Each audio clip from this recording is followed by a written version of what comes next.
Over to you, ma'am. Thank you very much. That was a very sweet introduction.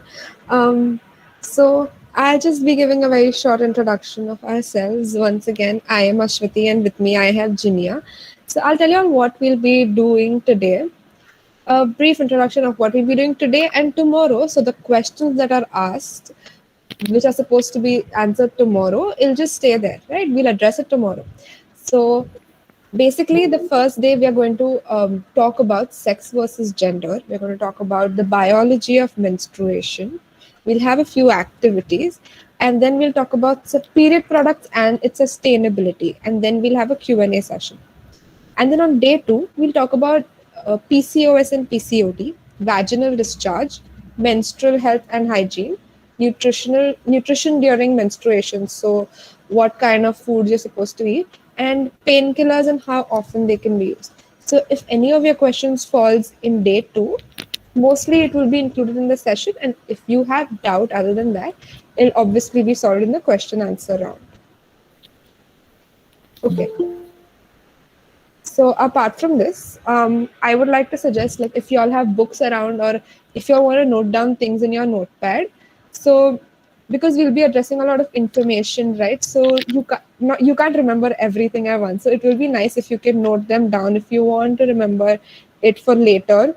And since we'll be doing a few activities, we'll require you to have your pen and book with you right now. So if y'all don't have it right now, just go grab it. Just go grab it and come back. We'll give you like 30 seconds.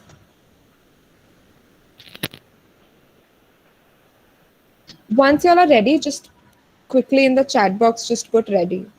So we know we can go ahead with the activity.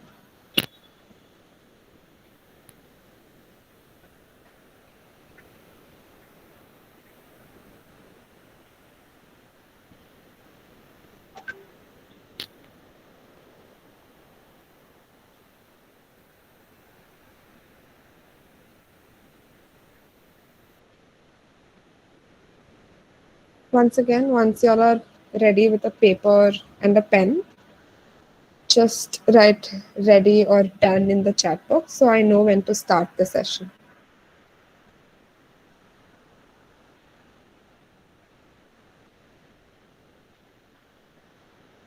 Okay, Janvi, can you please share screen? Yeah, sure.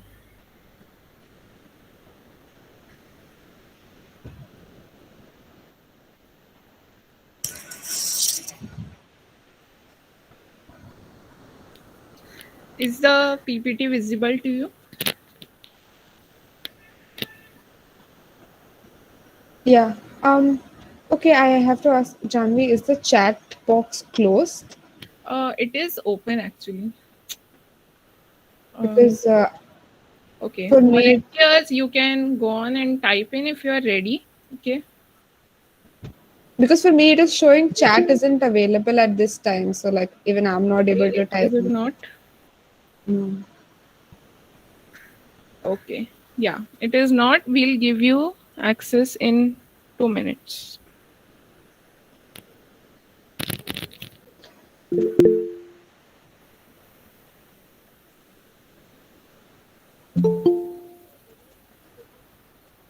Okay, great.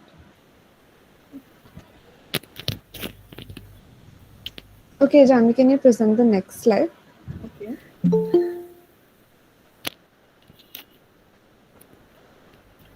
All right.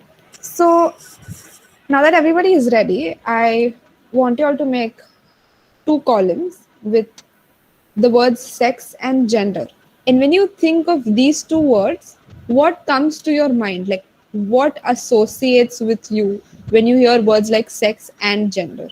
So, in those two columns, in the sex column, write what words you associate with sex, and in gender column, what you associate with gender. All right. Now, Jinya will be playing some soft music in the background while you're doing this activities. We'll take 3 minutes for this activity, and then in the chat box, we can write down what words we have associated with, and some of you can unmute and also speak. Perfect. Let's start. I'm going to start the music and you guys can start writing.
Allow yourself to write without any inhibitions, whatever's coming to mind in both these columns.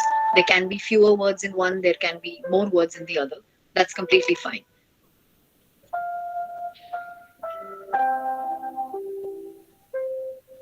And you can also now start putting some of the phrases or some of the words that you might have written in both of these columns in the chat box, so we know what kind of associations you have been able to form.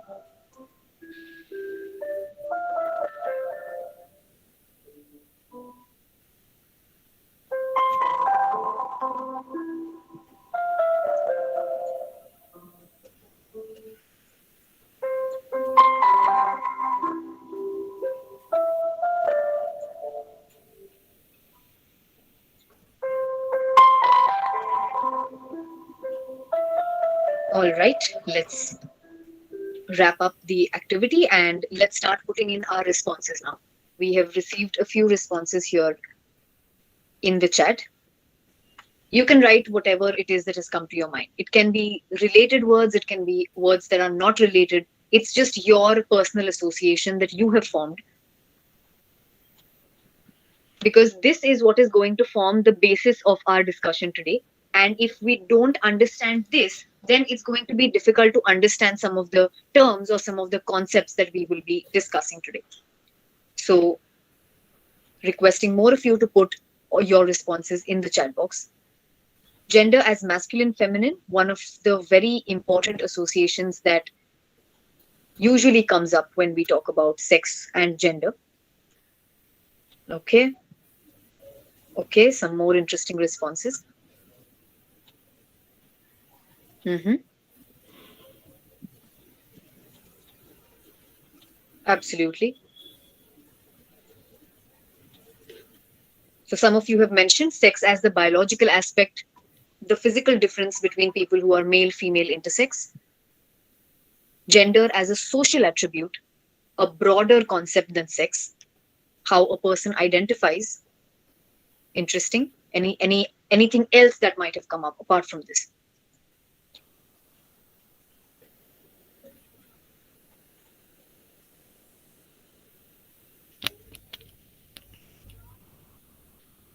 Okay, so I think largely you have been able to identify um, what gender versus sex entails in the context that we are going to be speaking about it today. Gender inequality, okay. Stereotypes, equality, male, female, LGBTQ, very nice. Great. So if you see on the slide in front of you, that's very beautiful, Radhika. Gender is a feeling, sex is a fact. Mhm. Very nicely put. And you can keep your responses coming while I take you through what we are going to talk about today and why we have started with this particular topic in our discussion. So if you see on the slide, you will see people, right, who can be classified as either male, female, masculine, feminine. Different kinds of terms will come to mind, and the typical symbols which are associated with this. Can the slide be changed, please?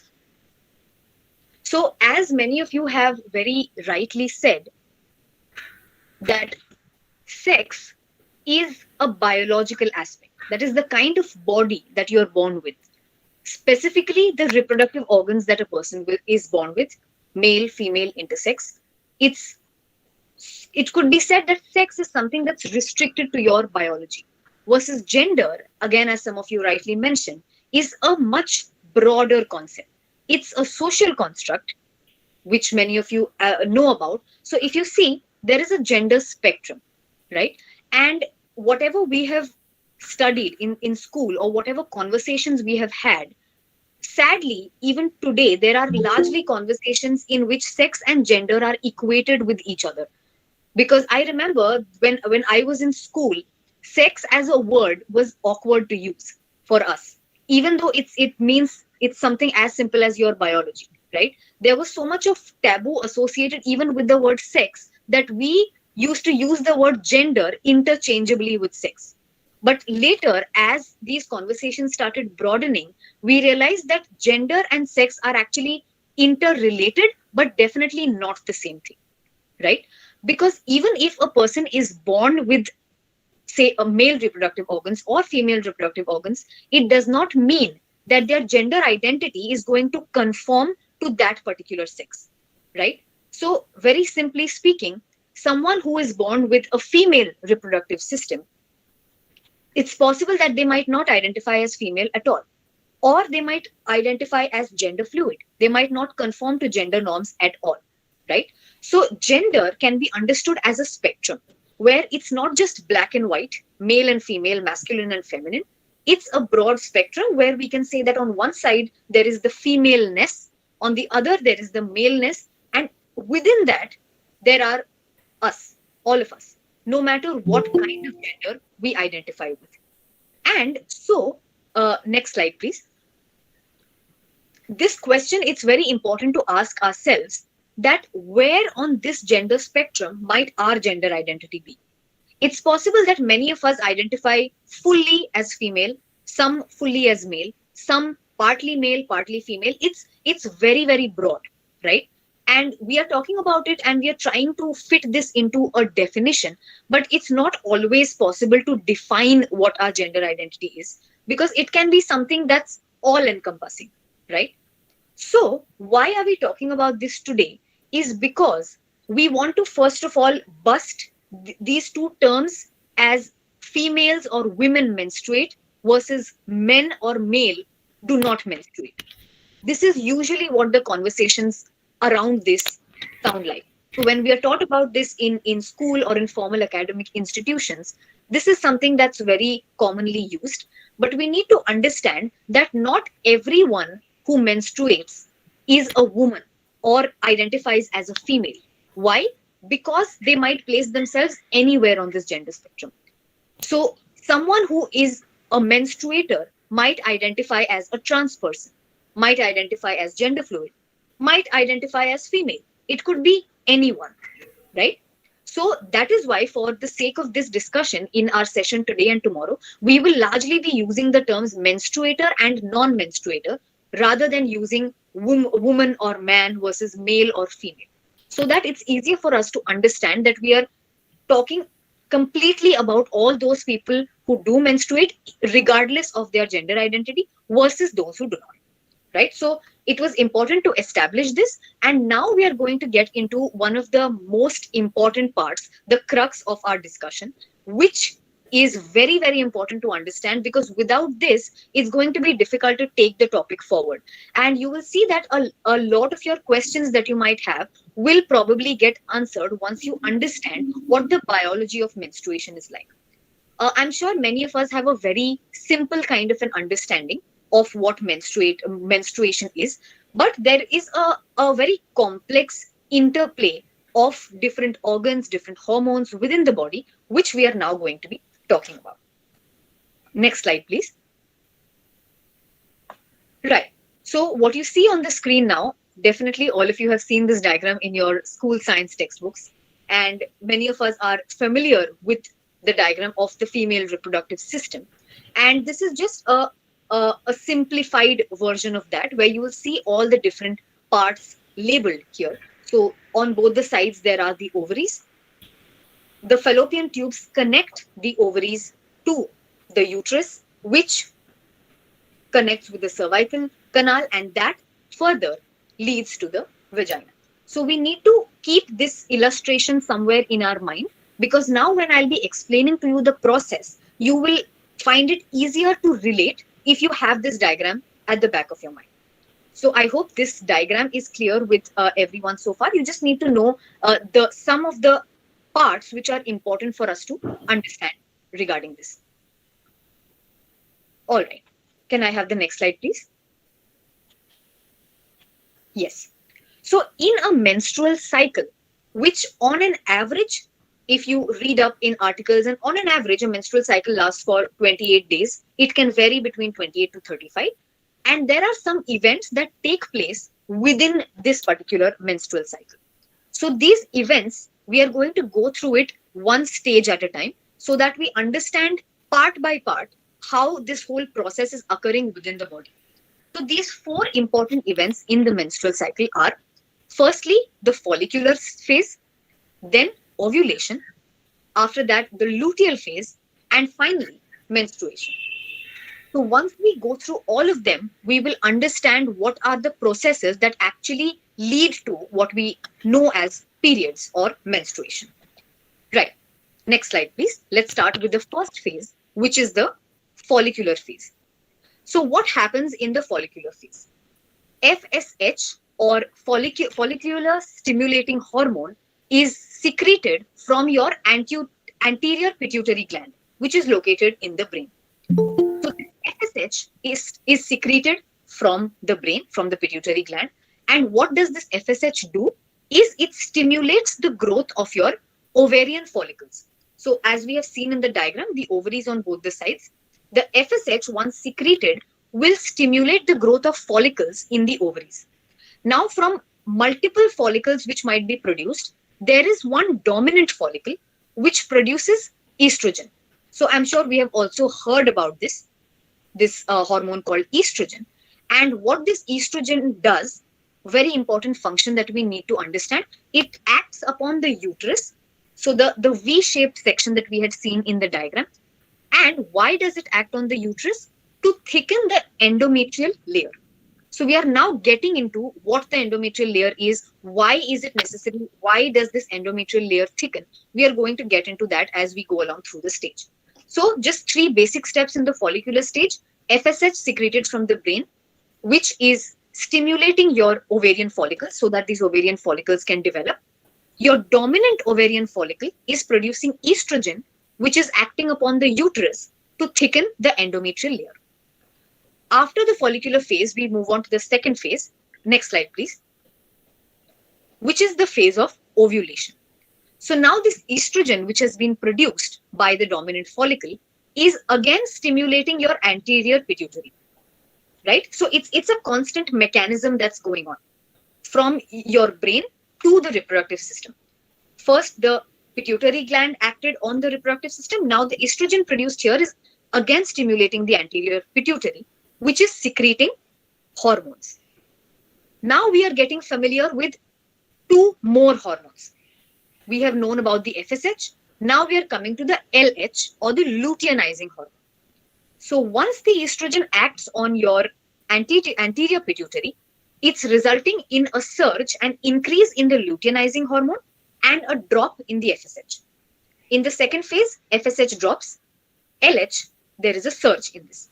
And what this LH is doing is it is causing the dominant follicle to rupture, and therefore an egg is being released. Once this follicle is ruptured, the egg will be released from this follicle. And as many of you might know, that the phase of ovulation is the most fertile time if couples want to initiate pregnancy. So this happens in the second phase of ovulation.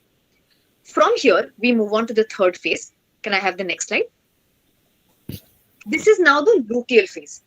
So what we have known is this dominant follicle has now ruptured, and this rupture, every single thing that's happening serves a purpose. It's not that anything is going waste or it's just happening like that. Every single thing that's happening is serving a very important purpose. So what is this ruptured follicle doing? It's developing into a degenerating corpus luteum, right? So you can see in the diagram where it's labeled, this ruptured follicle has now become your corpus luteum. And this corpus luteum is also serving a purpose. What it is doing is secreting a high amount of progesterone and lower levels of estrogen. Estrogen, progesterone, two very important hormones again in the body. These are further acting on the uterus to thicken the endometrial lining. So the purpose of this endometrial lining is basically that if fertilization occurs during, say, either the follicular phase or during ovulation, so fertilization, as many of you might know, if sexual intercourse happens at this stage and if the sperm fertilizes the egg, there is a chance of pregnancy, and the embryo will implant itself in the uterus, and for that the endometrial lining needs to be thickened in order to hold the embryo. So estrogen and progesterone are doing exactly that. They are functioning on the uterus to thicken this endometrial lining. So this is all happening in preparation for pregnancy, right? So of course, not every time the cycle will keep happening. But of course, pregnancy will not happen every time. It depends on when someone wants to initiate pregnancy. So now the final phase, the fourth phase, which is menstruation. Next slide, please. If fertilization occurs, then as I said, this developing embryo will implant itself in the endometrium and it will release hormones so that the corpus luteum can be sustained.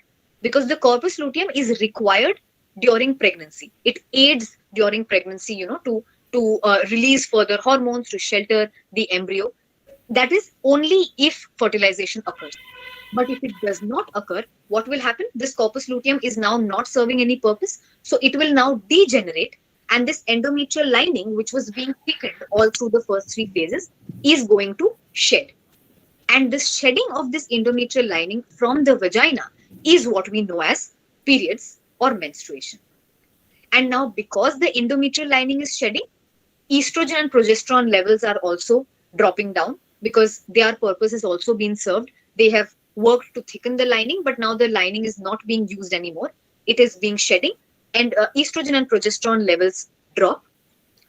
And because these levels have dropped now, there is another cycle ready to be started. So this is how the cycle keeps going month after the other. So these are the four phases of menstruation, and I've tried to simplify it as much as possible while retaining the crux of all the different hormones and all the different, aspects of it that we need to understand regarding the biology, which will help us take this discussion further. So I hope this part is clear.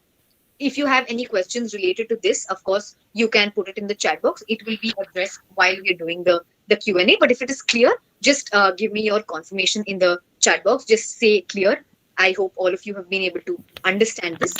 Because once we have done this, it becomes very easy for us to understand all the other topics which are related to menstruation and menstrual hygiene. Awesome. Thank you. Thank you so much for the confirmation. Great. Perfect. So now that we have understood the biology of menstruation, we have formed the basis of this. Now let's try and do another fun activity, right? So can I have the next slide, please? Okay. So we are now going to do a short visualization activity. It's going to be a kind of a creative visualization where I'll be playing some music again. And I would want all of you to close your eyes. First, just listen to the instructions and then we will get straight into the activity. You will close your eyes and I will talk to you about a situation. In the background, you will hear my voice. I will be speaking to you about a situation and you have to just imagine it. Do nothing. Keep your books and pens aside for now.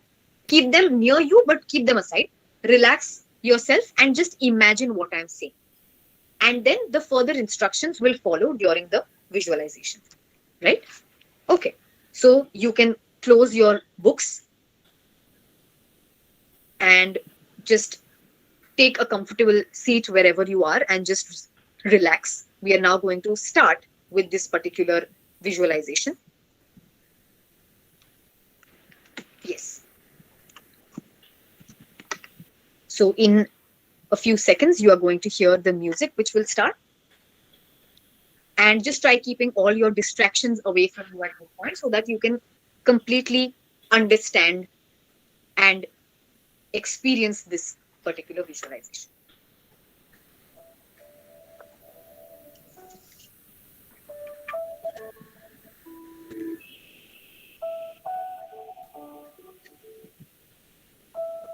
Close your eyes.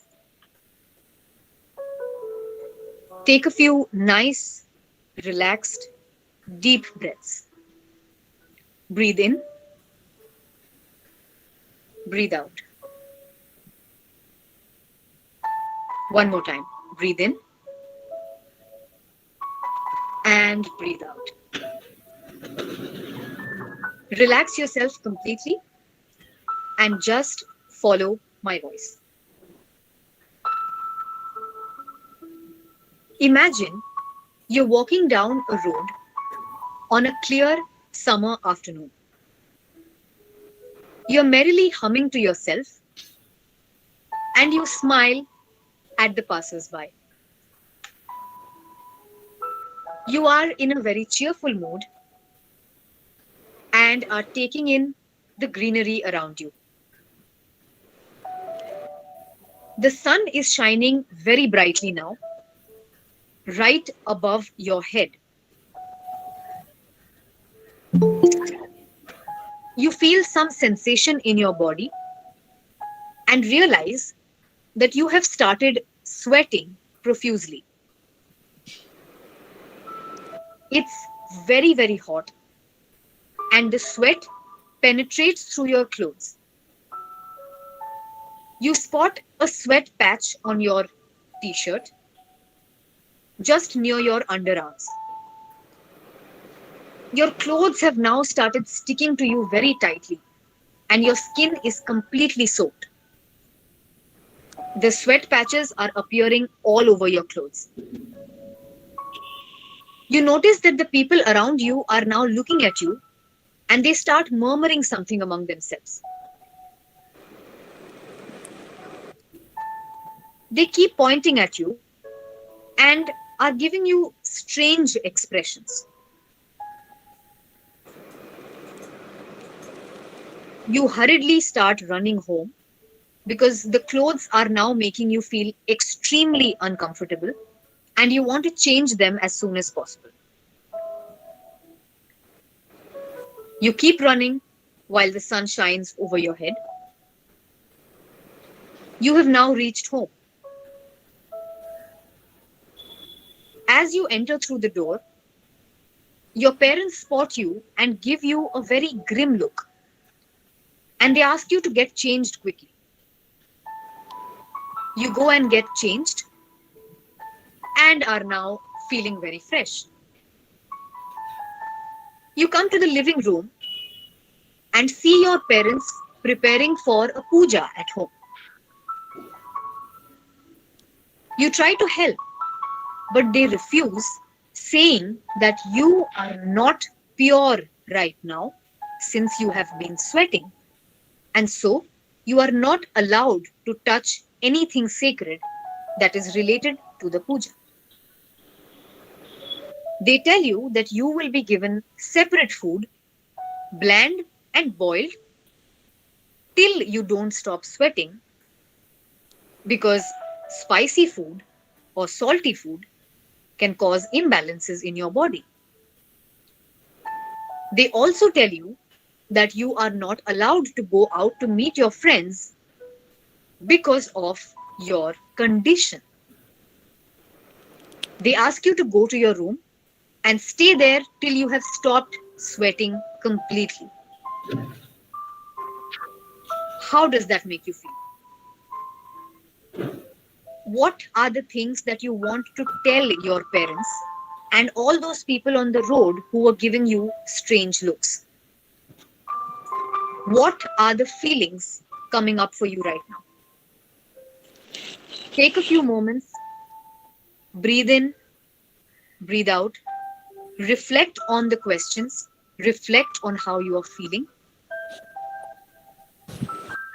And once you're ready, you can open your eyes, take out your book or your journal, and write down whatever it is that came up for you.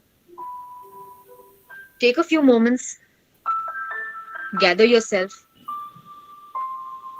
think about anything that might have come up for you at this point of time. Feelings, emotions, thoughts, something you might have wanted to do, something you might have wanted to say. Just take a few moments, write them down in your journal. And as you're doing that, I would also invite you and encourage you to put down certain things in the chat box.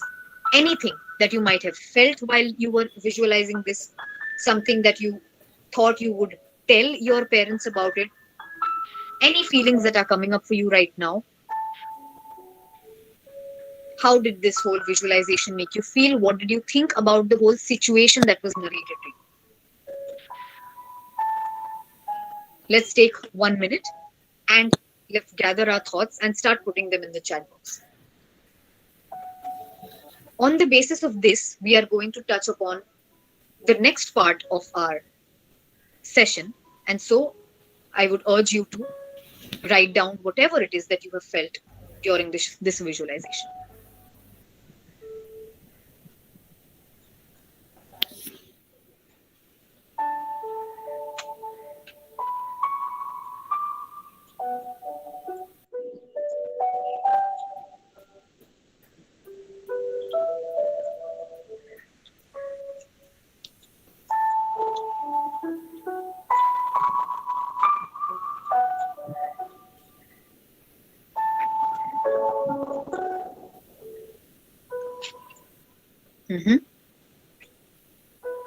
feeling secluded, not accepted, the fact that you never want to go through this again, disgusting because this is natural and normal, absolutely.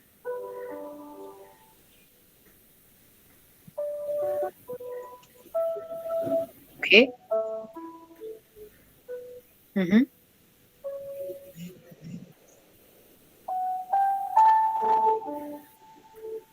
Annoyed, angry, confused. Keep them coming, keep the responses coming. The more you interact, the better it will be for us to understand how menstruators and non menstruators view these situations. What are the feelings that come for you? Mood swings, okay. Sad, angry. Also, I want to encourage non-menstruators to also comment, because this was a very general situation, like sweating. We Absolutely. both, like, both the sexes sweat, right? So even if non-menstruators can type in what they felt like in this situation, it will be really helpful.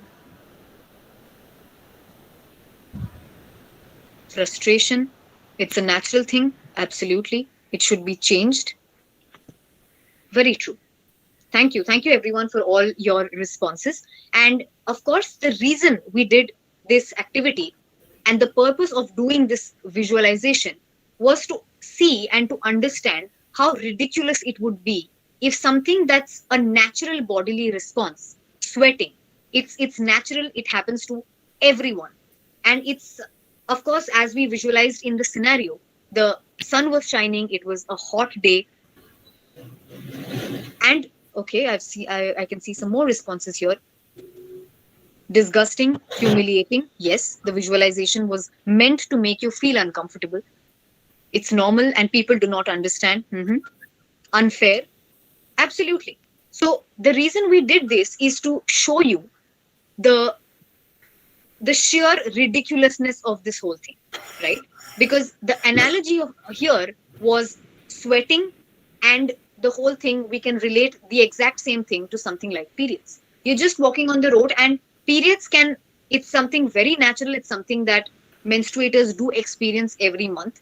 And after a certain age, a lot of people experience this. It can happen to you while you're walking on the road, and it's possible that it might stain what you're wearing, it might stain your pants. And I'm sure many of us have experienced this, that people give us very strange looks when they spot even a small spot or something like that, or even when we, go to a chemist to ask for pads. We will get to that part slowly as we go along. It's disgusting, it's frustrating, it's annoying. We want to scream and shout. Why don't people understand that it's normal, it's nothing to shy away from, it's nothing to be spoken about in hushed tones? So now let's move on to the next slide. Just quickly, I am going to tell you why we did this visualization and why we are encouraging non menstruators to be a part of this conversation. This workshop that we are doing could easily have been for people who menstruate, just for them, because it's happening to our bodies. We need the knowledge, and so we can organize a session. But we are very thankful to the NSS for actually opening up this platform for conversation for menstruators as well as non menstruators, because of certain factors which are very much prevalent not just in India but in many countries across the world. So, speaking specifically about India, as we know that India has been a largely patriarchal society, and because of that, there has been a great power imbalance, right, between males and females, if I may say so. There are unequal power relations, and all of these decisions, say household decisions, say decisions about politics, about the society, have largely been taken by men, by males, right? Because they are the ones who have been in power, and so women and those who menstruate, or even those who are transgender, those who identify as transgender, have largely been excluded from a lot of important conversations, right? Many of us have also read articles in which policies relating to, leaves, office leaves, when someone gets their periods, these policies are also being made by those who do not menstruate, right? So the purpose of getting non menstruators to talk about this is so that everyone has a proper understanding of menstruation, of how natural it is, how normal it is, and yet how important it is to speak about things like this. So there, because of this unequal power relation, there are also a lot of myths surrounding menstruation and menstrual health, which are propagated unfairly, which Ashwati will be picking up in a bit, right? And as you have also imagined in visualizations, in many households, when a menstruator is on their periods, they are not allowed to, go to the temple or touch anything related to, कोई भी पूजा का सामान हाथ नहीं लगा सकते, अलग सा खाना बनेगा. And in many rural areas, it's even further, they are discriminated against. Separate room, some are kept in tabelas which are meant for cows, because a woman is believed to be impure during that point of time, right? Non-menstruators need to be a part of this conversation so that they can be an important support system to menstruators, right? Be it in something as simple as making decisions in the household, or be it something on a larger scale, say policy making, right? So that is the reason non-menstruators also need to understand the biology, the sociology, the psychology, everything behind menstruation, right? Also, even for sustainable menstruation, a lot of us still use disposable items today, which is again impacting the environment. And non-menstruators, if they don't know about it, they will have no role to play, even though it's not like the environment is only for menstruators and sirf unhi ko impact karega, right? The environment, the climate is going to impact everybody. So of course, everybody should definitely be a part of this conversation. So in countries like Nigeria, the male members of the family do not know what menstruation is like, what's happening to the people who are menstruating. And so, very often, they do not give money to the people in their houses to buy menstrual products. And so, they have to resort to all sorts of unhygienic products. Even in India, there have been many researches done where a large group of non-menstruators, or males, I would say, have been taken into consideration, and they have been asked what their views about menstruation are. So many of them have said that whatever information they got about menstruation is they're getting it only from their friends or from informal sources, because they are not educated about it, right? And they have shown an active interest in one such study. Men have shown an active interest in wanting to know more about periods. And so this is something that is, that gives us hope for the future, because if we educate men, males, or just in general those who do not menstruate, they can play a very important role, and this narrative, this perspective of society can greatly be shifted, right? So now I would like to hand it over to Ashwati to take it forward, to talk to you about some of the myths related to menstruation and take the discussion further from there. Ashwati, over to you. Thank you very much. Okay, so now we'll be discussing a few myths that were there in the situation that Jiniya presented itself. And we can also start, putting in the chat box if you've heard of some ridiculous myths, and we'll talk about it and we'll understand where it's coming from. Why is it even relevant? Obviously, they're not, because they're myths, but we will get into it. Okay, so the first one, the most obvious one is we are not allowed to go to temples when we are menstruating, and I've heard many reasons for it. Okay, one of the most prevalent reasons are we are impure. The blood that comes out of our body is impure, so at that moment we ourselves become impure. Then there is one that in the olden days, why the reason, if menstruators were asked to stay in a place, was basically maybe because of the sanitation reasons, right? Because there was no proper there was no pads, even cloth pads and all was just beginning, like back in, like, very very long ago, like not anytime soon. We did not have period products back then. So the thing is, we are so used to taking traditions ahead, or anything that we do ahead, without questioning them or without considering evolution, right? So it was considered that because it is not sanitary to move out of the house when you're on your period, because you might bleed out and then there might be a mess, or because you need rest, is why the simple myth was there. It propagated to then, it further propagated it being impure. Secondly, now we have menstrual cups, we have tampons, we have so many different period products. We have period painkillers to help us manage the pain. So now we don't really need the rest all the time. If we do, we will take it, right? We do not need someone to tell us. So once again, the whole we need rest and we need to be at home is once again, it does not make sense, because we do not need somebody to tell us that at this point, because we have so many solutions to our problems. And then one I have heard is about the energies. It is said that there is a downward flow of energy in our body when we are menstruating, and then there's an upward flow of energy in temples.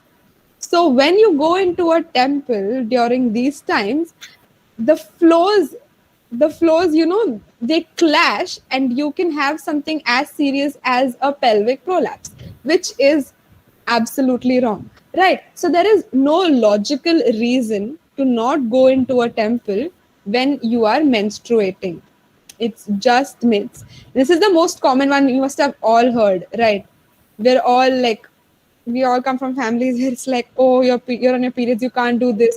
Oh, Ganpati ke liye you can't go for the celebration because you're on your periods. Diwali mein diya you can't light because you're on your periods, and things like that.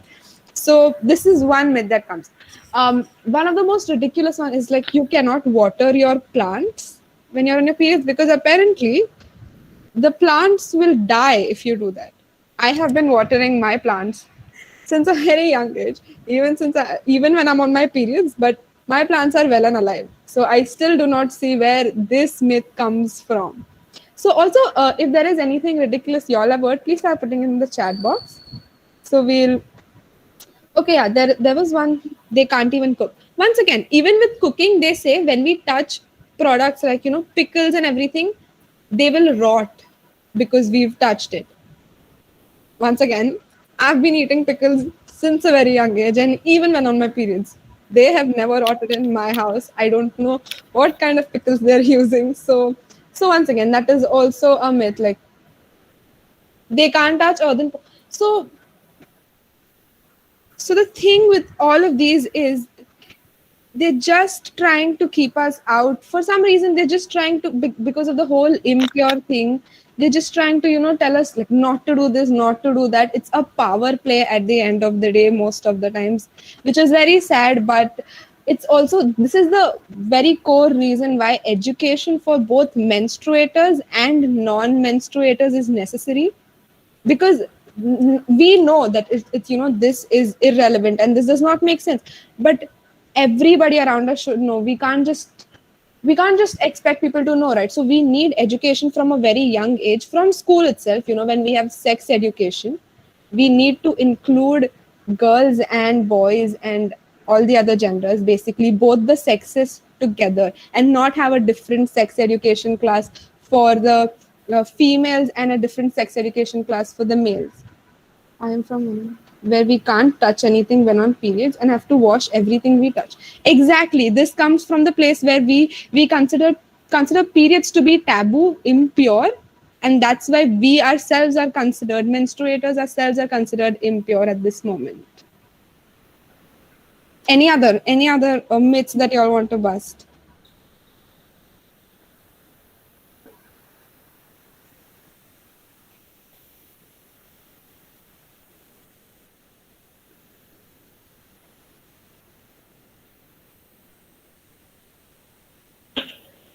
Is it harmful to eat lemon pickles or anything that's sour? No, not at all. Oh, coming to exercise. Exercising is actually so good during your periods, because you must have experienced something called as cramps during your periods, right? It One of the ways to relieve your cramps is exercising. Okay, so because but what happens during your cramps is, your uterus is contracting contracting and expanding, and then contracting so bad so that it hurts. So when you are exercising, your body releases a certain chemical which helps you relieve all your cramps. Junior, if you could take it forward for just a second. Yeah, sure. Definitely, there are definitely some yogasanas which can help during periods. So, as Ashwati rightly mentioned, that uh, contrary to popular belief, in a lot of places it's said that during your periods you're not supposed to exercise. But this is something that I have spoken about with a lot of nutritionists, a lot of people who are trainers who practice, yogasanas during their periods, and they have said that light to medium intensity, even aerobic exercises can help you to relieve you of your cramps. And not just, this is not just if you have cramps. There are some people who don't experience cramps at all, but in general, to maintain good health during your periods and even after, it's of course great any day to have a good lifestyle. And as Ashwati was rightly mentioning, even in the chat box, it's really sad to see that some of you come from households that have these kind of beliefs. It's nothing but a deep rooted social, it's a consequence of a deep rooted social structure and nothing else. And the only way to come out of this is if all of us join hands together and initiate conversation. You can't change anyone's thinking, but if you initiate conversation, you will see that once they've started speaking to more people, once they've started understanding, conversations automatically start changing. Yeah, Ashwati? Right. So, is there any other myths that y'all have doubts about or y'all want to discuss?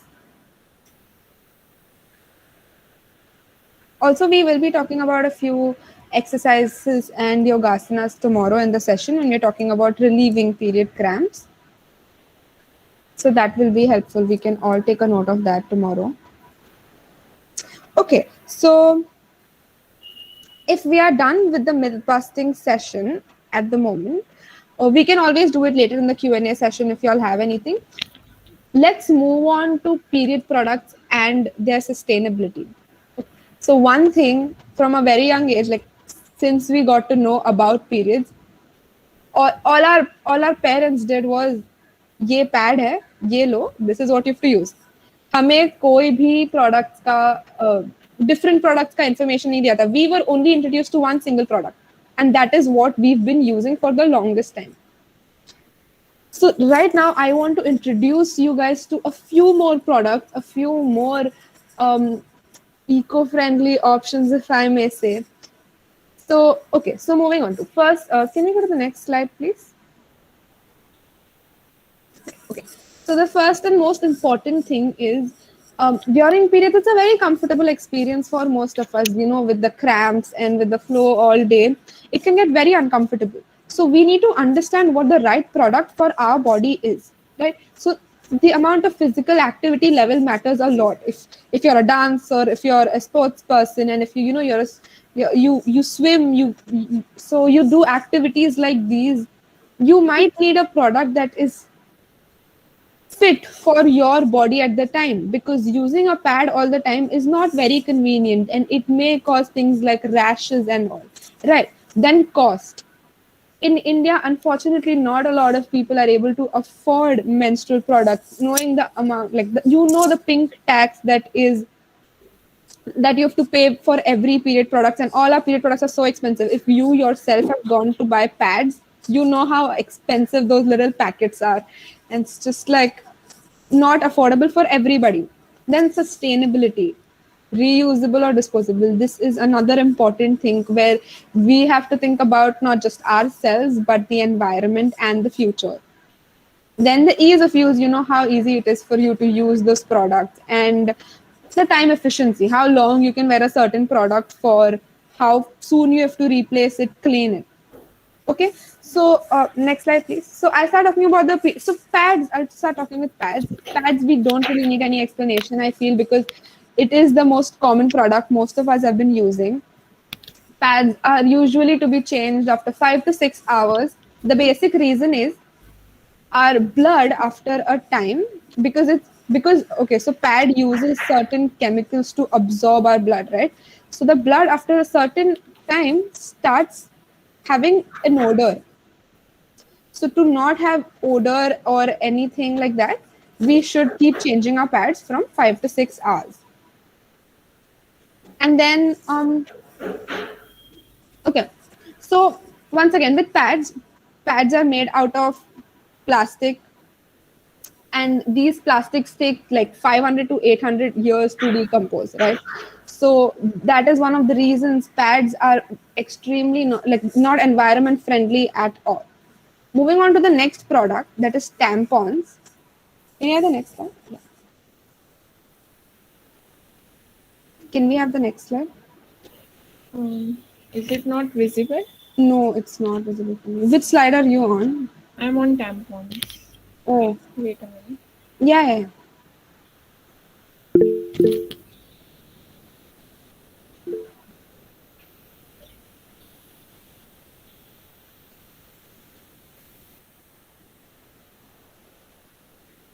Yes, okay, we said infections. Yes, in fact, you can also get severe rashes with pads because of the plastic, which can also get very uncomfortable at times.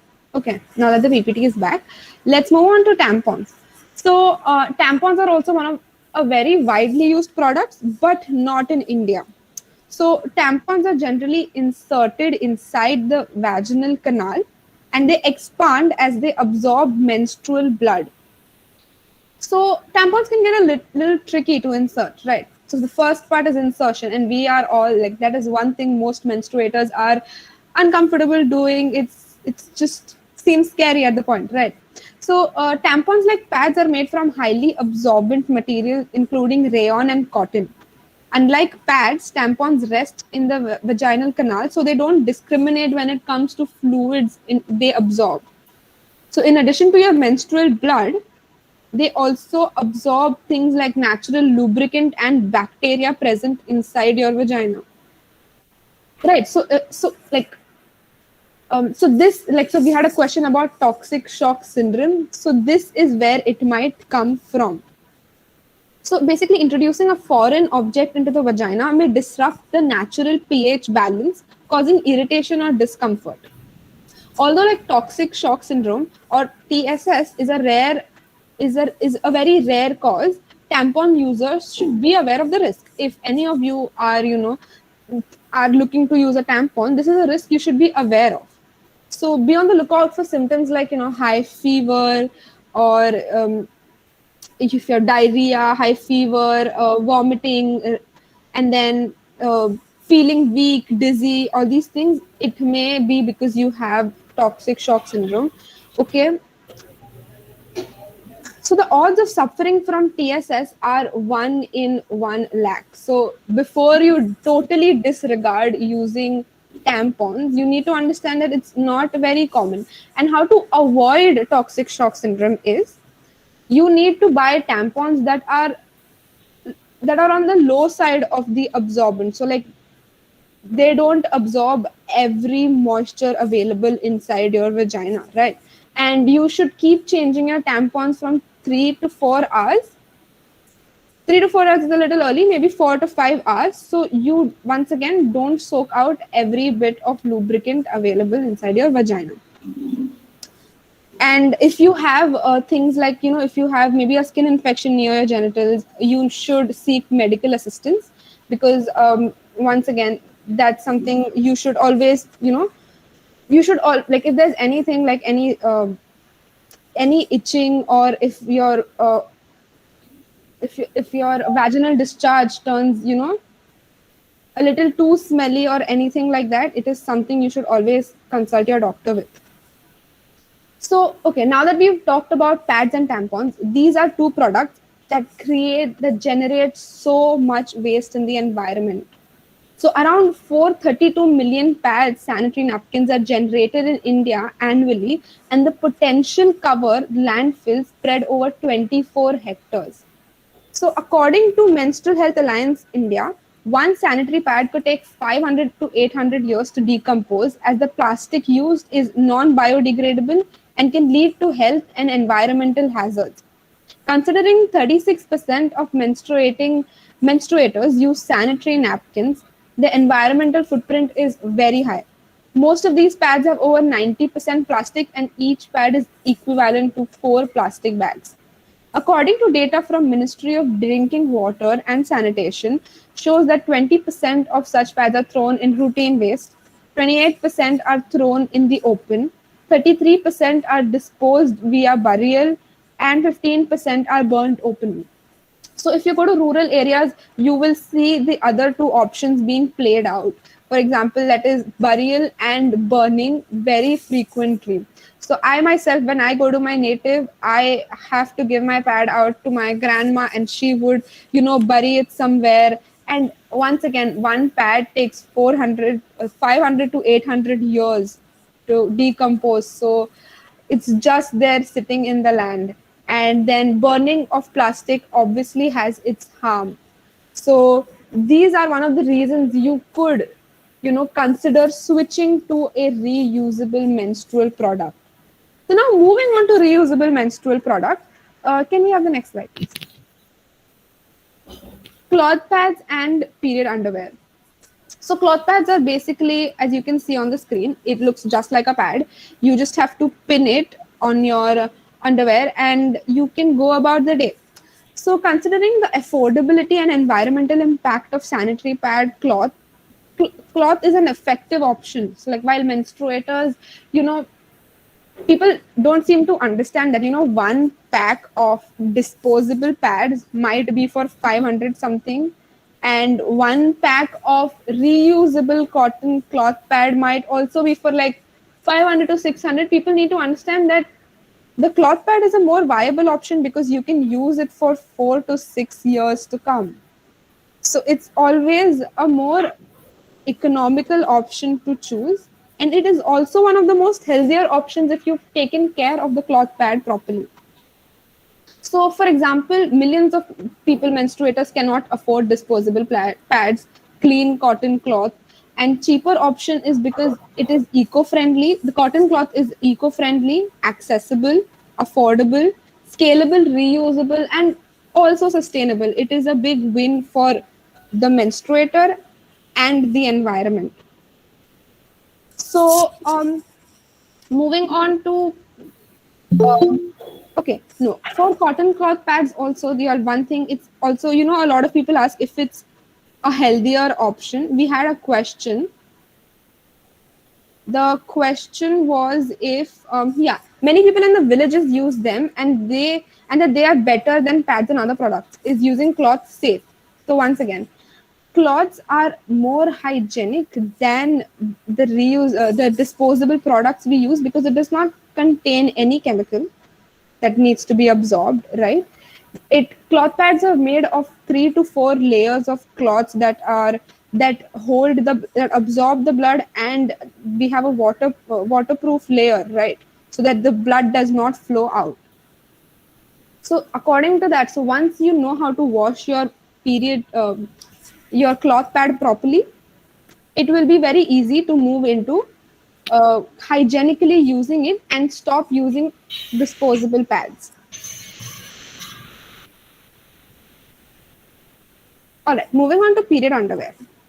Okay, so period underwear is just like wearing your normal underwear to work. Okay, it's like there is no issue. It is once again created with 3 to 4 layers of absorbent materials. Okay, depending on a person's flow, menstrual underwear can be worn all day. While period underwear does require rinsing and washing, the water consumption necessary for use is still minimal when compared to the production of disposable period products. So, how you use wear your period underwear on days when you're bleeding. You can wash your period underwear in the washing machine the same way you wash the rest of your underwear, but obviously you can separate it. Once it's like when you're bleeding, obviously you cannot wash it in the washing machine because of the other clothes. But other than that, if you want to wash it before the use or anything like that, it can obviously be put in the washing machine. And if you don't have other clothes, you just want to wash your period underwear, even if it has blood, it's completely fine to do that in the washing machine itself, or you can hand wash it. Anything is fine. So let's move on to the next slide, that is the menstrual cup slide. At the moment, this product is the most trending. If you see online, a lot of kids are starting to use menstrual cup. It is the most cost effective and inexpensive product, and it lasts up to 10 years. So with cloth pads, you see, you have to wash them. It is a little like maintenance wise, you have to do a little bit of You have to wash them, you have to change them, you have to hang them dry, and so you might need like 3 to 4 cloth pads during your cycle. But for menstrual cups, so okay, can we just switch off the PPT for a while? Right. So for menstrual cups, they are so inexpensive. They are made with medical grade silicone, and it is utilized to make menstrual cups. It has the lowest chances to contract any vaginal infections, diseases, or itching out of all the products currently available in the market. So, and it's extremely travel friendly. It can hold the blood for as long as you want. It's okay. So most of our period products are things that absorb the blood. But with a menstrual cup, okay, if you all cannot see me properly, you all could just pin me at this point. So with a menstrual cup, what happens is it is holding the blood, right? So there is no, once again, no chemical involved. It is, once again, you don't have to worry about a leak because you insert this inside your vagina, and it is, so this is your cervix, this is your vaginal canal. When you insert it, it stays right here, so the blood directly flows into this, and there is a vacuum is created when you insert this. So for example, if I insert the cup inside and it opens up once it goes inside, all you have to do is twist the cup. All you have to do is twist the cup, and so a proper vacuum is created, so the cup does not fall off your vagina, it stays inside, so for which it is safe, and the blood also stays inside because it is sealed.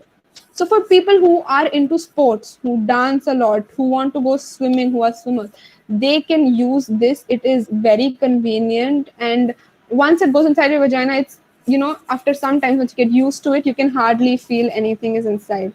And since it is made of medical grade silicone, there is no harm, and you can use this for 10 years to come, depending on the product you've purchased and depending on the company.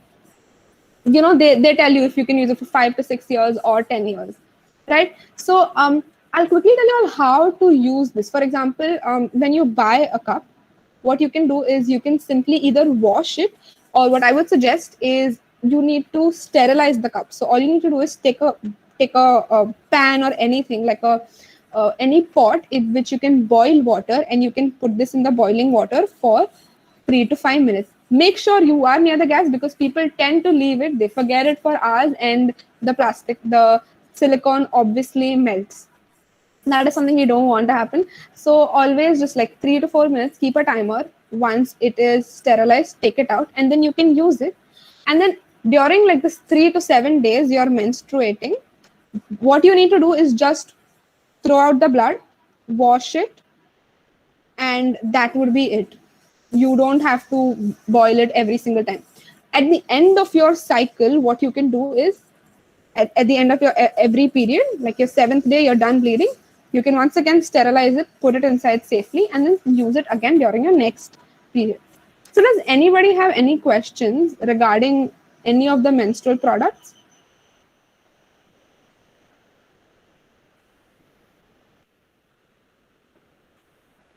If you all have any questions, please put it in the chat box if you all need me to answer that right now.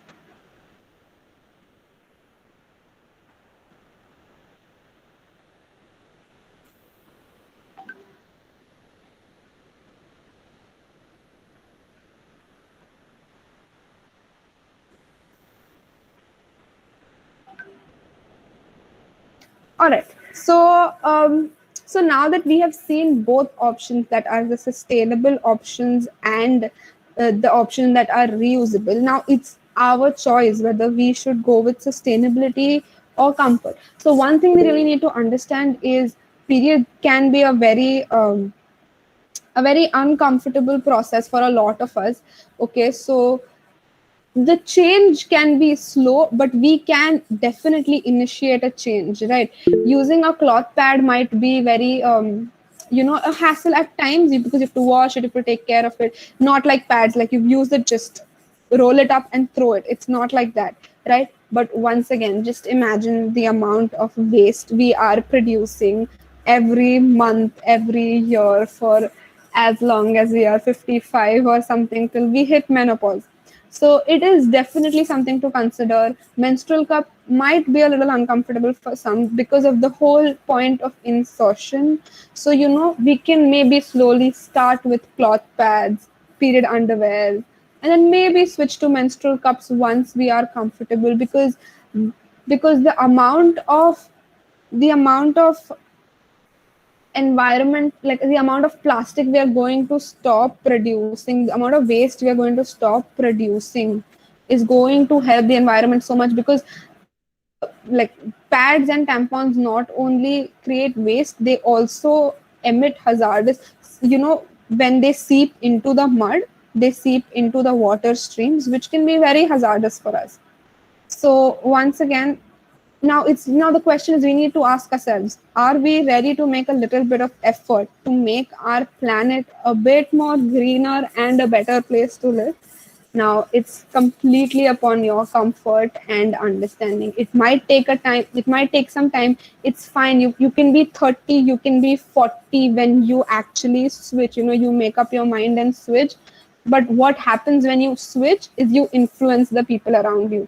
So when one person switch, it is not just them, it is 3 to 4 people around them, it is the next generation that comes after. So in this way we can make our earth a much environmental friendly place, a much greener place, and a much livable place to say. So with this, I end my sustainability session, and Um, Jiniya has, yeah. Ma'am, sorry to interrupt you, but there are two questions, one from Gopika and one from Riddhi. Right? Can you address that? Oh, yes, sorry, I did not see that. Menstrual cup can be dangerous and may get lost in the time. Okay, that does not happen. So I'll tell you. Okay, so let's just imagine this is the vaginal canal and this is your cup. So if I insert it and here it has stayed, can you see this long string? First thing, it cannot get lost in your vaginal canal because it is not that long and it's just the canal. Okay, so if you all remember the diagram that Jiniya showed, can you just open the PPT so I can just show them the diagram? It was a female reproductive diagram.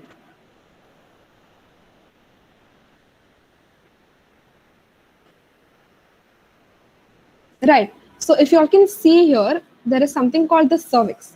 And like this does not go up. It will create a vacuum at the cervix. So your cup will be in the vaginal canal itself, which you can always pull from this string. Okay, so how you have to, I'll show you how you have to remove a menstrual cup. So if you all can see, you can shut the PPT. Thank you very much, Jani. If you all can see, there are little holes around the cup. This helps to break the vacuum when you want to take it out, right? So all you have to do is press it and simply pull it out, and there is no such thing as it getting lost in the vagina, because first thing, it has a handle and it does not cross up. It's always in the vaginal canal, which is not that long to get lost in. Moving to next.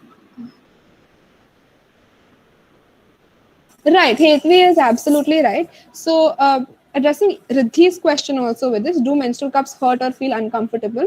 So, during the first part, that is the insertion part, it might be a little painful for some, and for some, it is not painful at all, because if you use the proper size, maybe, and okay, so this is a very hard menstrual cup. You get cups which are softer and might not hurt as much. So basically, one thing we all know is, we have like a very everybody has paused for me. Am I still audible? Yes, Ashwati, we can hear you and see you. Yeah, perfect. Okay, so it does not feel uncomfortable. It might feel foreign for some time inside your vaginal canal, because it is the first time you're using it and you're not exactly, used to it. But once again, just like Hetvi said, once you learn how to do it properly, it is not difficult and it does not hurt or anything like that.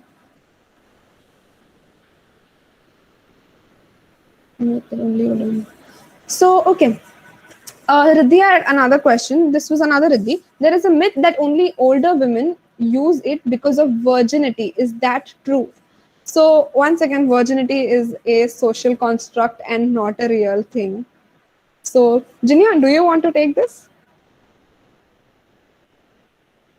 Yeah, sure. So basically, some people do believe that only those people who have lost their virginity can use menstrual cups. I think, if I have understood your question correctly, and it's basically, what if I have to simplify this, those who have had sexual intercourse, those who have engaged in sexual intercourse can do this properly. Why is it believed so? The reason is because it's believed that once the hymen breaks, and once the penetration has happened, you can insert the menstrual cup much easily into your vagina, because then you understand and you know where it is. For a first time user, it's very natural for them to feel uncomfortable or not know where the vagina is, because it happens for a lot of people, that it happens for a lot of women, that till say maybe they are 20 or 25, many of them don't know the difference between the vagina versus the urethra, right? So it all depends on your understanding of your body.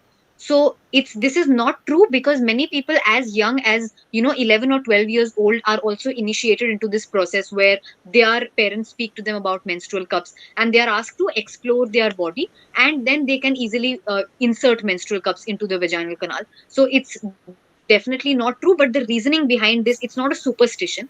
It's just that it's believed that once you know your vagina, it becomes easier to insert, and nothing. That's just what it is. But it also often happens that your hymen can break if you're doing high intensity physical activity, like cycling and things like that. So it's not just because of virginity. It's nothing like that. Right. So there is another question from YouTube that says, "Are menstrual cups eco-friendly?" Yes, menstrual cups are extremely eco-friendly, as you are going to be using this one little cup for 10 years and not using like 20 pads in 1 week. Right. So it's an extremely eco-friendly option. Due to menstrual cup, can there be cancer in the future? No, there has been no research which said menstrual cups can cause cancer. And since once again this is made of medical medical grade silicone, there is no chance of having any sort of infection. Also, is there do we have any other questions related to menstrual cups?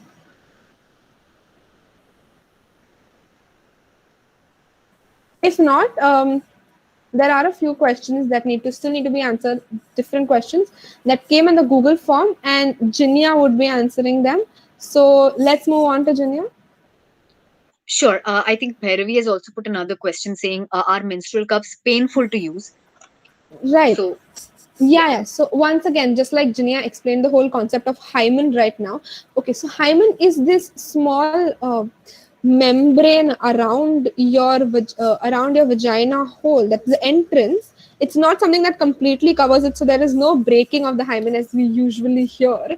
It's just it expanding. Some people have a tighter hymen and some people have a very light, like a very small hymen. So while insertion, the people who might have a tighter hymen, it might either tear, and that's when we hear the fact that when you lose your virginity there is bleeding. It's not for first thing, it's not for everybody. It in very rare cases, not rare cases, in few cases it happens. People with a very tight with a tighter or a very thick hymen, for them it happens. Other than that, it's not really an issue. So once again, the first time it might be a little painful and uncomfortable, but once your hymen has stretched, it should not be an issue and it will not henceforth hurt you. Another question: are there sizes? Yes, there are sizes for menstrual cups. There are three sizes, that is small, medium, and large. I mean, depending on the companies, they may vary, but the smallest size are for the people who have not had any sexual intercourse. They are teenagers, and it becomes easy for them to insert.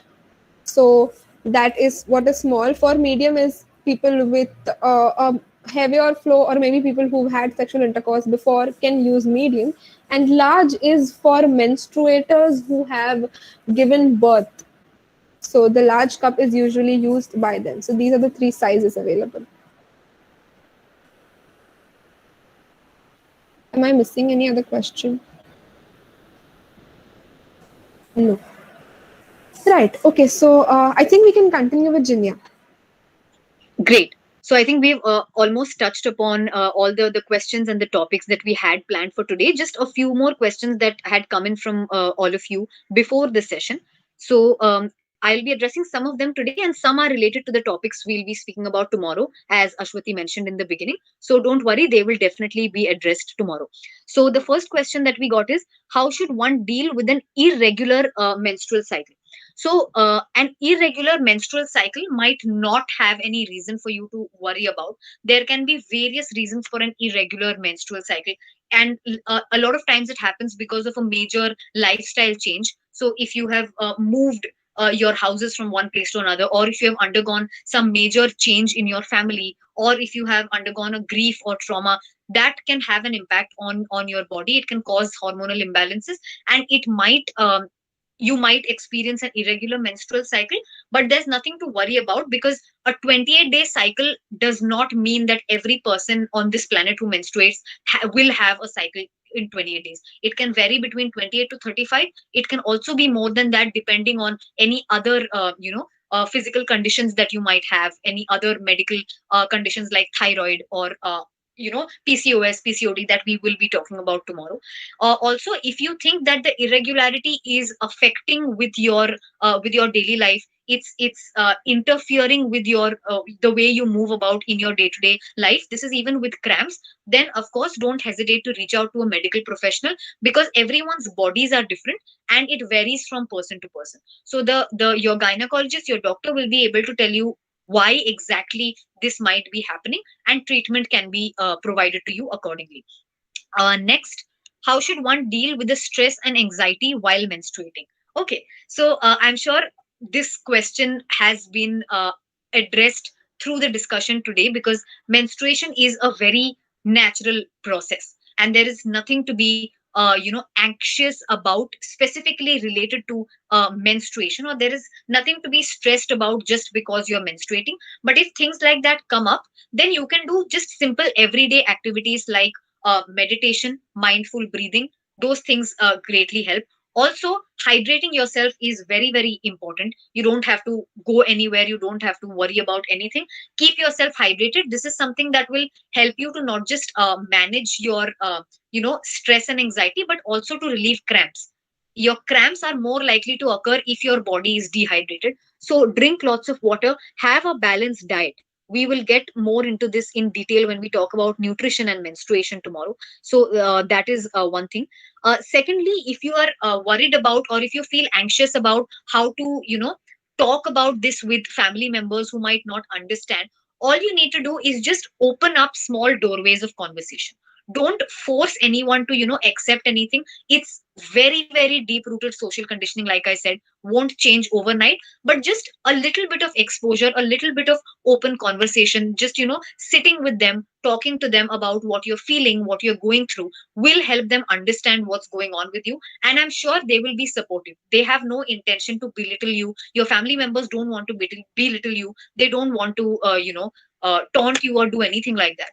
They just find it a little bit awkward. There is some kind of discomfort because they've never spoken about it before. So today, suddenly, if we go out in the open and start talking about having sex, it will be awkward, because even many of us might not be comfortable talking about it. But the more we give ourselves exposure, the more we give our family members exposure, the easier it will be to navigate around these problems.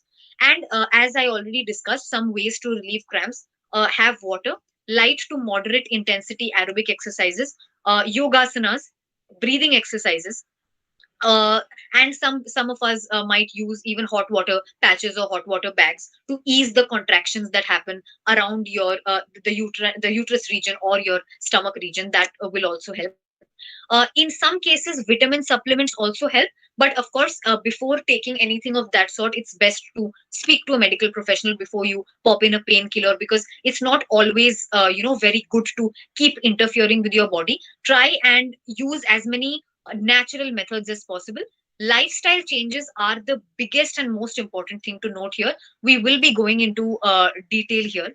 We will be going into detail tomorrow. And there's someone who has said, asafoetida with hot water helps in cramps. Yes, in some cases that also does help with cramps. Herbal tea, or any kind of essential oils. You can just in circular motions rub that around your stomach, around your lower abdominal region.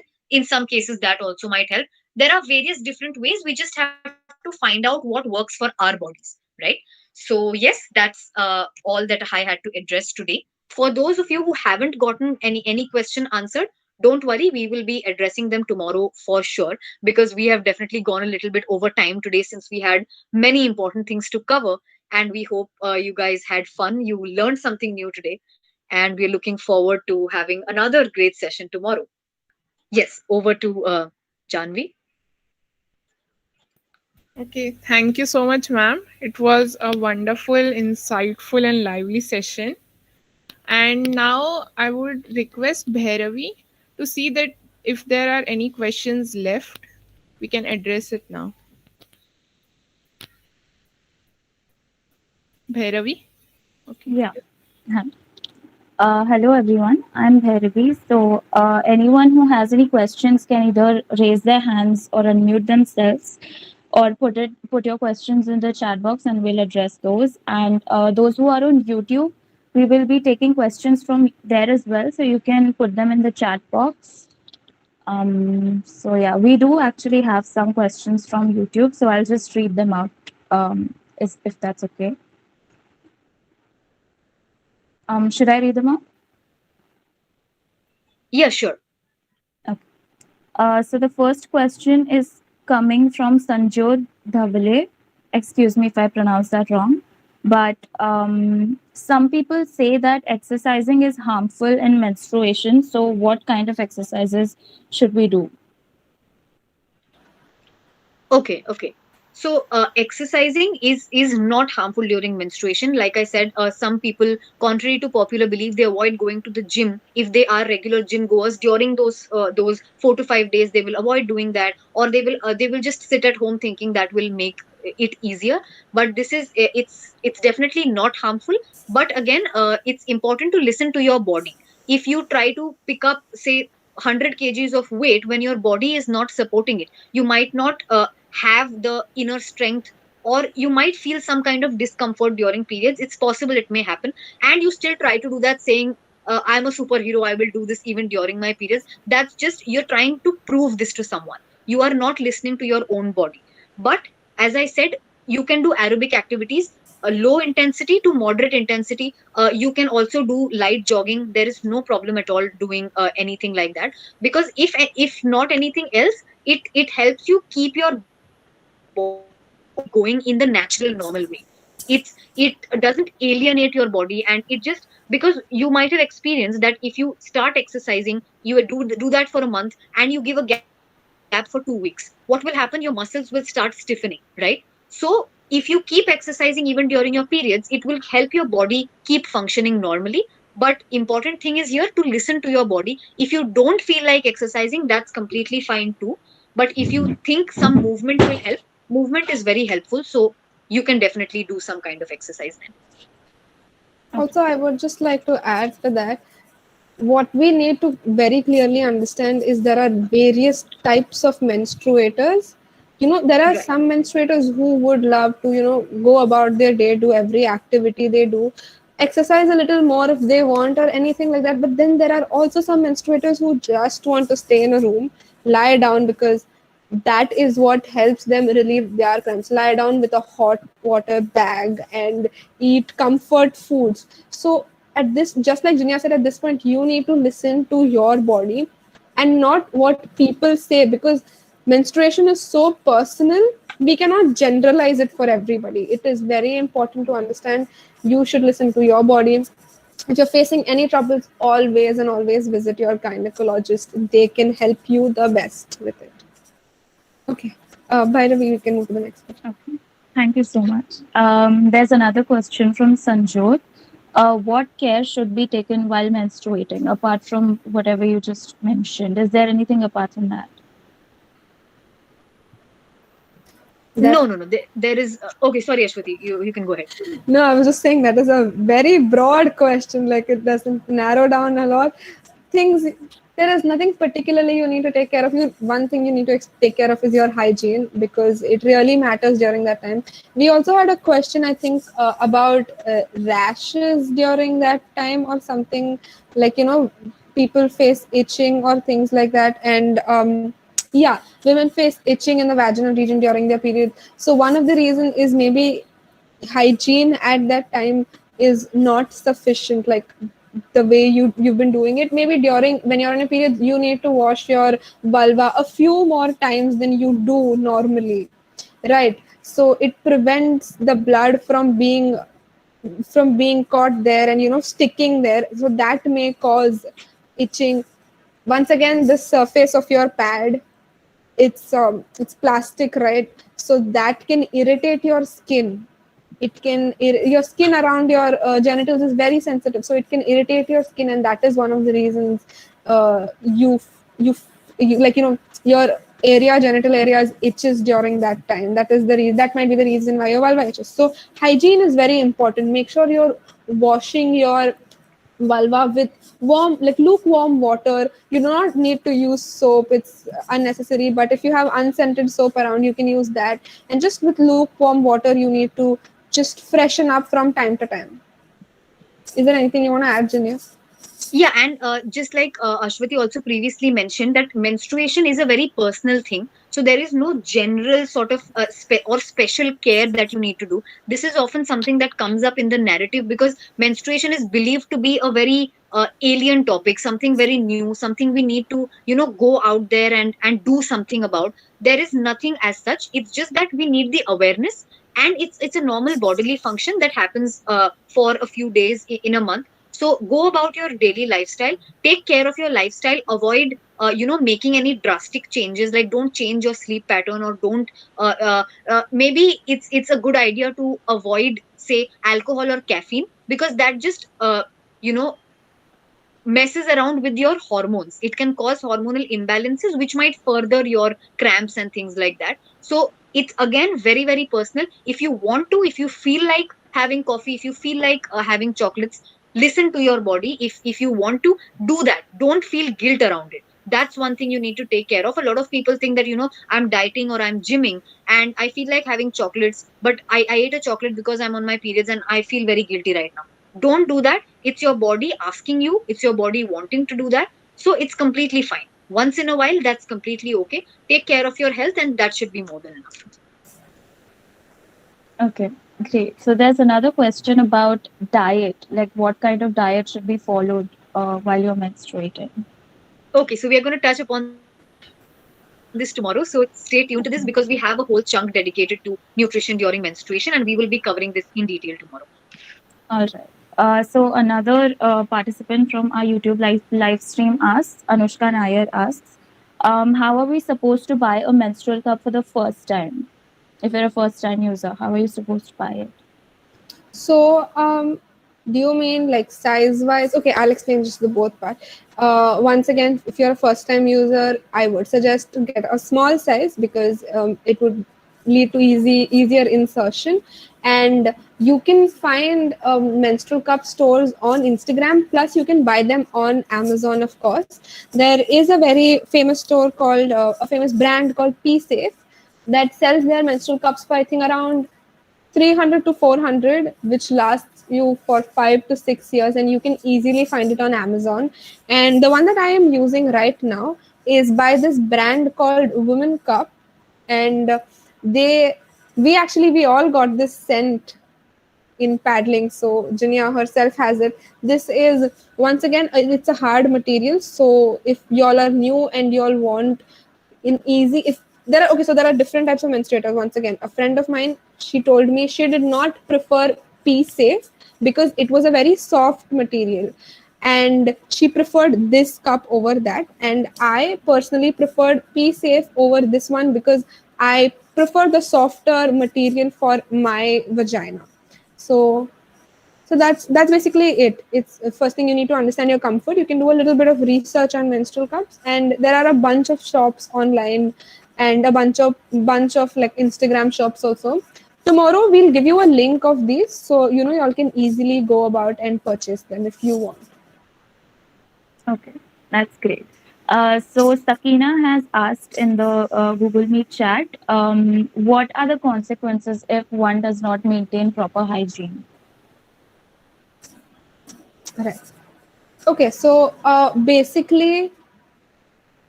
what basically you can have infections um, around your vulva in your vaginal area, and it is very easy for these infections to go inside your body directly, because as it is an opening to your body, right? So when the pH balance of your vagina gets disturbed because of these things, there are bacteria that form around your vagina, your vulva, that can cause serious harm to your body. It can lead to uterine infections. So one of the reasons you need to keep your vulva and vagina clean during these times is because your urethra is right above your vagina, and it is very easy for bacteria to go into your urethra, which can cause a lot of urinary tract diseases, right? Infections, urinary tract infections, and that is one thing we do not want. So these are some of the medical problems that can happen if you do not maintain hygiene. Okay, thank you. So we're done with the questions on YouTube and on the Google Meet chat. Does anyone else have any questions? You can just put it in the chat or unmute yourself.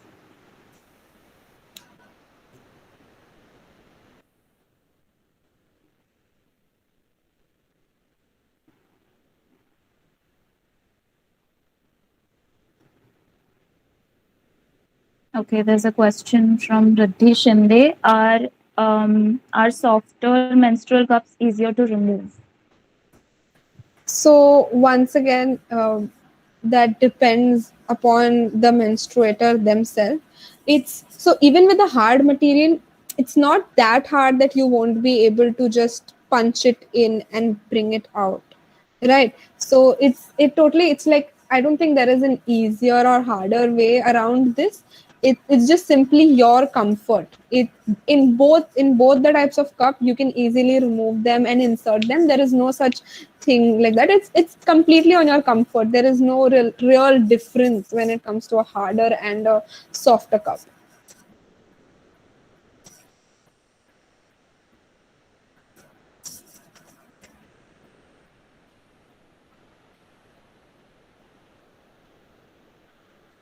Does anybody else have a question? Anything they need answered?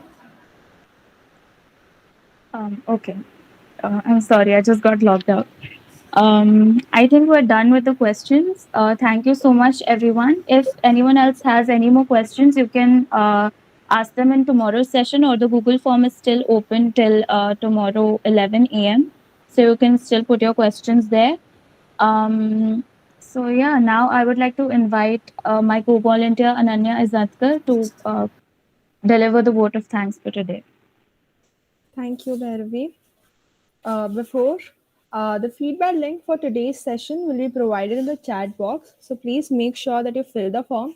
Certificates will only be provided to the participants attending both the days of the webinar. So we dearly hope to see you all tomorrow as well. With this, I shall officially be concluding today's event. I, Ananya Izandkar, on behalf of the NSS unit of KJ Somaiya College of Arts and Commerce Autonomous, thank today's diligent and resourceful facilitators, Ms. Jiniya Chatterjee and Ms. Ashwati Nair, for the wonderful session based on menstrual hygiene, for telling us about the importance of it, busting myths on gender and sex, talking about terms such as menstruator and non menstruator, clearing superstitions, information about period products, and for stressing on the necessity of awareness regarding the topic. The session has truly been insightful and enlightening for all of us. It has helped us explore areas that were unknown to us. The knowledge acquired today is certainly beneficial to all present here. I would like to further go on and express my gratitude to our Honorable In Charge Principal, Dr. Veena Sanekar ma'am, for her wisdom, and to the NSS program officers, CA Amol Bhosle sir and Professor Dipali Toraskar ma'am, for the immense support and guidance throughout the activities, due to which the NSS team is able to experience such wonderful and informative sessions. Sincere thanks to all our respected committee members for the encouragement.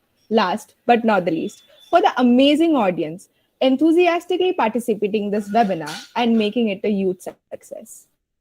Thank you to each and everyone present over here.